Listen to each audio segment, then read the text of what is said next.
sticks and stones, giant bones, way down in the valley. Your breath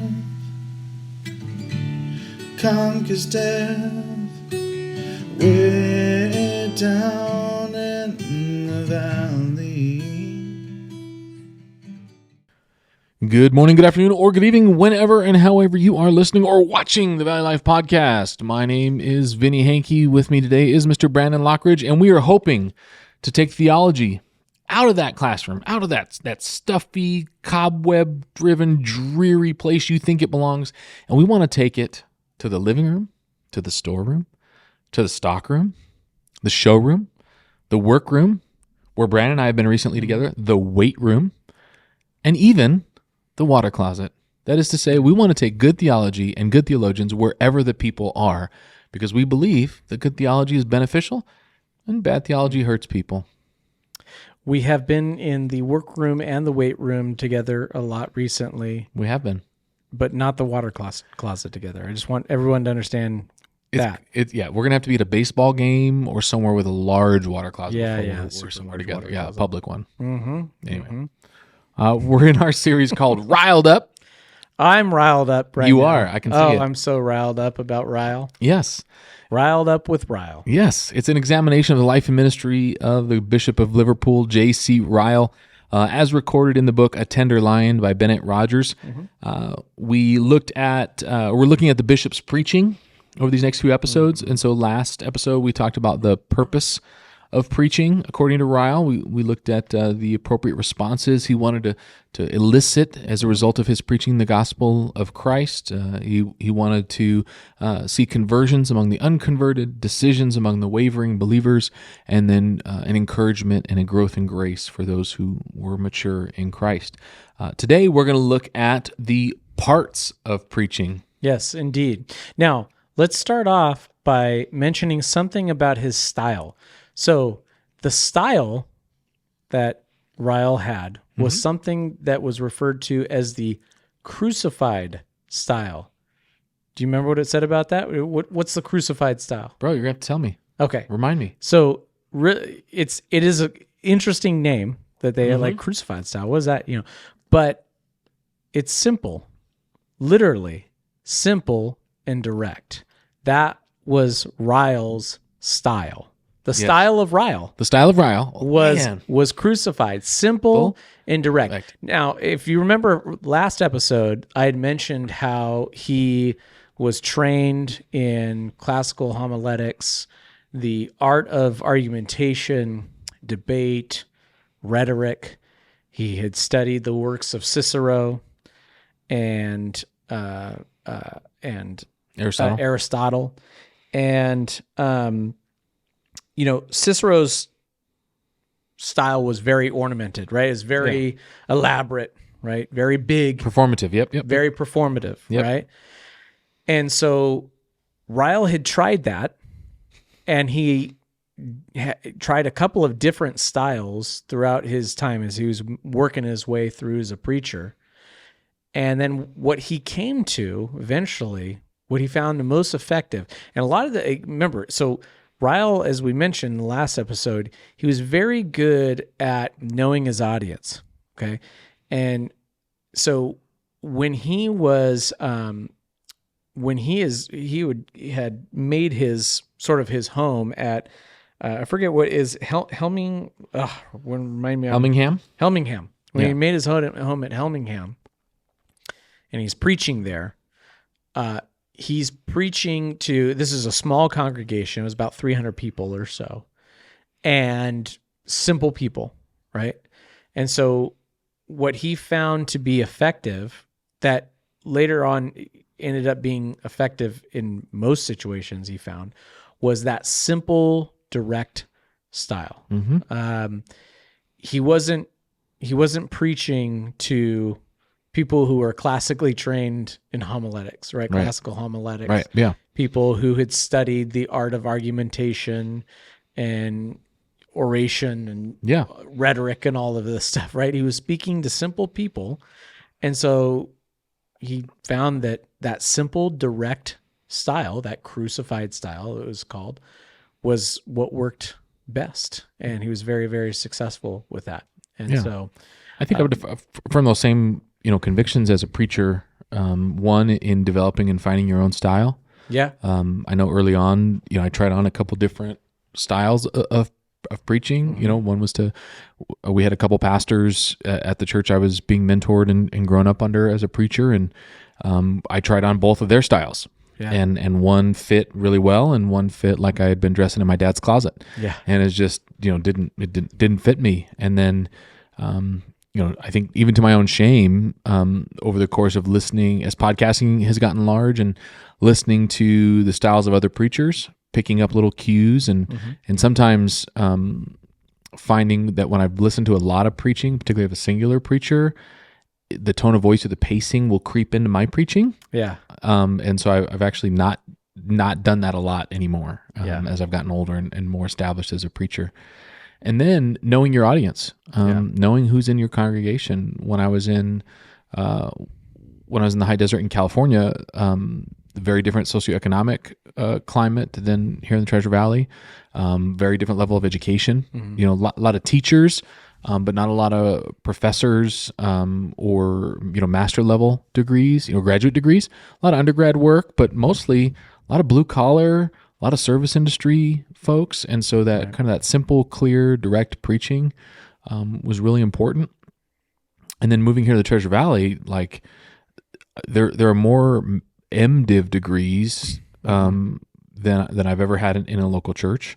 There are more graduate degrees and engineers and lawyers and doctors, and just kind of at that next level of formal education. And so there is a level of preaching that I'm able to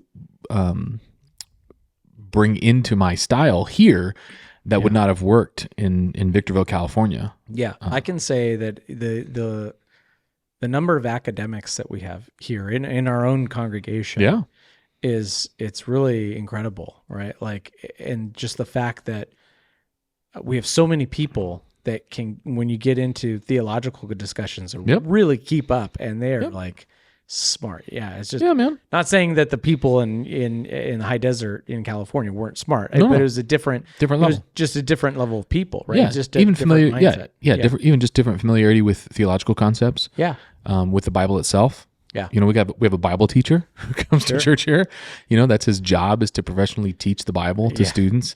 Yeah. And admittedly, I was a little intimidated when I first got here, but by God's grace, they haven't pulled me off the stage yet. One of our elders is working on writing his own book on the theology of beauty. Yeah. I mean, it's like it's a thing. Yeah. Yeah. You just got to know your audience, know who they are. So as we look at Ryle's development as a preacher, one of the things, because he was trained classically in rhetoric, is the parts or the components of preaching. Yeah. And so there were three in the classical rhetoric understanding. There were three parts of any preacher's presentation, and this is whether you are preaching the gospel and preaching the Bible, or you're just making an argument in the public square. So think of being on Twitter or Facebook in a modern day, right? If you're going to make an argument, if you're going to have a blog, if you're going to have a Facebook page that is for a cause, here are three things, at least from the classical approach, to think about. So on page 40, it says, the classical rhetoricians believed that the means of persuasion are rhetorical proofs, which are divided into three categories. That is, the way to prove your point or to be most persuasive begins with logical demonstration, the logos, emotional appeal, the pathos, and the speaker himself, or the ethos of your argument. And so for Ryle, these were three parts that formed and shaped his preaching. So let's dig into each part and maybe talk about some practical applications. So when we think of the logos, or the logical and rational content of a sermon, what are we talking about? Yeah. So in the logos, it's this logical, rational content of the sermon is you're preaching to the mind, right? So this is the logical knowledge about a thing that you bring to your sermon, right? Yeah. So So you'd have a kind of a clear, sequential, rational Right. argument or statement, Yeah. right? It's not the ravings of a madman. right, right, and you're appealing to various things, right? So you're making appeal to authority, right? So the Bible, other documents outside. It talked about this being Ryle's primary method of persuasion, Right. And he would talk about how he appealed to obviously the supreme authority of the Bible. He would appeal to like 39 articles of the Anglican tradition, right? Which would have been one of their confessions. Yeah, other homilies or other sermons, the prayer book, the church catechism, right? He would appeal to these other things as authorities to help make his logical arguments, right? Yep. He would use a definition of terms. And so when using the word idolatry, he would make sure he was defining that in the context of his preaching. Again, being back to being simple and clear. Usage of analogies was really big, right? Yeah, one that Bennett footnotes there is he compared or used an analogy that the zeal in a believer's heart for God is equivalent to that or similar to that in an unbeliever's zeal in the pursuit of wealth or a scientist or biologist's pursuit of answers. Right. That those things are analogous. He would use examples from Scripture and church history, looking at God's ability to save anyone from anywhere, from anything. So looking at the rascals that God had saved throughout both the Anglican church history and then even just in Scripture. Yeah. And then he would utilize comparing and contrasting. And so we think about comparing Jesus Christ and the system of the world and demonstrating the great value and beauty of Christ over against the great dismay and dismalness of the system of the world. Yeah. How about the pathos when we talk about emotional appeals? Is this like a middle school camp where it's Friday night, you've got all these rowdy middle schoolers there, you just preach the gospel and you get at the end of the sermon, you're like, okay, someone's going to come to Christ tonight. And we're going to play this G chord until someone raises their hand. Right. And the worship song goes on for 25 minutes until finally some desperate kid who's got to use the restroom is like, I'll do it. Right. Is that what we're talking about here? No, that is not. That's not what it is? About. Okay. No, because it's we talk about pathos. It's an emotional appeal, but it's not just that raw, untamed emotional appeal. It's an appeal to the heart, right? You're preaching to the heart. And so when we think back about the old adage of the head, heart, and hands, right? So you think about the Logos is preaching to the mind, right? You're logically preaching about the knowledge of a thing. Yep. But it shouldn't just stop there because you're looking to capture their hearts, right? Ryle even told his congregation at one point, I do not want to fill your heads, but move your hearts. Yeah.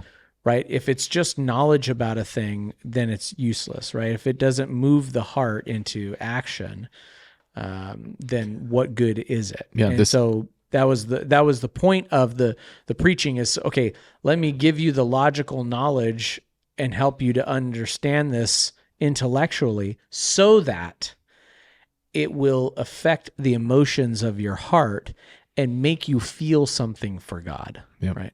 This is actually a lack of this is one of the indictments of the church in Ephesus when Jesus writes to them in Revelation. Yeah. He says, he says, I commend you because you fight off heretics and you fight off heresy, but I have this against you. You've lost your first love. Right. Your head is full of knowledge. You can smell a wolf, a bad teacher miles away. Yeah. But your love for one another and your love for me are lacking. Yeah, personally, just on a personal note, that was a problem I had as a young Reformed man as I was being mentored. This is back in 2012. I was starting to come into an understanding of Reformed theology, started kind of getting into that, cage stagey place a little bit. And well, why doesn't everybody understand this? And and a lot of knowledge was there, right? Because I was devouring a lot of stuff and just really getting heady and academic. And I'll never forget, I've told many people this a lot of times because it's something that sticks with me so much, but I'll never forget my mentor saying, Brandon, if theology is just a bunch of stuff you know, then it's useless, right? Mm-hmm. If it doesn't practically change your life, Mm-hmm. the way you live your life day in and day out, then it's of no good, right? Mm-hmm. He would say, okay, you're Reformed, you're a Calvinist. So what? What does that mean? How is your life is your life different on a day-to-day basis from the Arminian? What does that look like? What does that mean? Yep. Right? Yeah. Doctrine without devotion leads to disaster. It's just no good. Mm-hmm. Some of the ways that Ryle would do this is he would make these emotional appeals. So he would appeal to the happiness of the Christian and then contrast it with the misery of the unbeliever. And so in the context, he would demonstrate how a particular doctrine or a particular logos would lead to greater happiness, joy, fulfillment, contentment in the life of a Christian versus that which the unbeliever lacked and the misery that they lived within. Yeah. And then on the reverse side, on the other side of that, he would also appeal to fear, right? Yeah. Not for the purpose of frightening or terrorizing his congregation, but fear of damnation, right? Yeah. Fear of what is to come for eternity if you're not walking with the Lord, right? Is a useful tool. Yep. I mean, Jesus used this. Yeah, often these are sober warnings, right? Right. This is so much of the early prophetic language in Jeremiah and Isaiah before the people, continue to ignore them and end up in disobedience and judgment. But they're sobering appeals. There's one here that Bennett records from the pastor's address to his flock on page 41 of the book. It says, "You walk on with your eyes shut and seem not to know that the end of your path is hell. Some dreamers fancy that they are rich when they are poor, or full when they are hungry, or well when they are sick, and awake to find it all a mistake. And this is the way that many of you dream about your souls. You flatter yourselves you will have peace, and there will be no peace. You fancy that you are all right, and in truth you will find that you are all wrong. Surely you are asleep. Dear brethren," there's the tender appeal. "What can I say to arouse you?" There's the call for action. Right. "Your souls are in awful peril. Without a mighty change, they will be lost." Yeah. That's a great Woo! preacher and pastor right there. I mean, that's just, it's fantastic. It reminds you of, the famous Jonathan Edwards sermon, right? Sinners in the hands of an angry God, right? Like that usage of the threat of eternal damnation and peril if you don't turn right now. Right. Today is the day of salvation. Which, when you appeal to fear, and you do it, again, not for the sake of terrorizing, or we're not talking about fundamentalist indie Baptist preachers, right? We're talking about the tender warnings of danger ahead. Yeah, right. Exactly. There's a cliff and you're headed toward it, and because I love you, I want you to turn from it. It's the loving call, the begging to come and see. Yep. Come and taste that He is good, right? Come and taste the goodness of the Lord, because there's trouble if you don't, right? Yep. The last element or the part of preaching is the ethos. And so this I really was encouraged by and also challenged by. Yeah. What do we mean when we talk about the sermon must have an ethos? Yeah. You're talking about the preacher himself. You're talking about the character of a man. You're talking about the integrity of a man. The what you think for whether right or wrong, the way you feel and what you think about the man that's up there preaching the sermon changes the way you hear the sermon, right? Yeah. Think about when you are being told something that is said to be serious, right? And someone is explaining something serious to you. The what you think about that person, whether you think good of them or ill of them, changes the way that you receive that information, right? Whether you view this person as trustworthy or not changes how I take that information, right? And so the ethos is the integrity of the pastor and the character of the person that, the man that's up there preaching it to you, and that, how it will matter in how you receive that message, right? Yeah. To put it in simple terms, does he walk the walk that his talk is describing? Right. Right. Is he preaching from a transformed life? If he's calling the wavering to greater confidence in Christ, if he's calling, if he's giving grace to the believer, if he's calling the unconverted to convert, does he live that lifestyle in the Monday through Saturday expression? And if not, the persuasiveness of his preaching will fail. Yeah. Right. So you can look at this as like the preaching, with your words to the mind. Mm-hmm. You're right. You're preaching from your heart to their heart, right? The logos, the ethos, pathos, and the ethos is you're preaching with your life, right? Yep, that's good. The way that you live. Yep. People are going to be watching that. Yep. And so Bennett makes remarks in the book that Ryle talked about the preacher's character contributing to the persuasiveness of his sermon. Again, if the church sees you living differently than Monday through Saturday than they see you on Sunday, that's going to reduce your ability to minister through the preached word.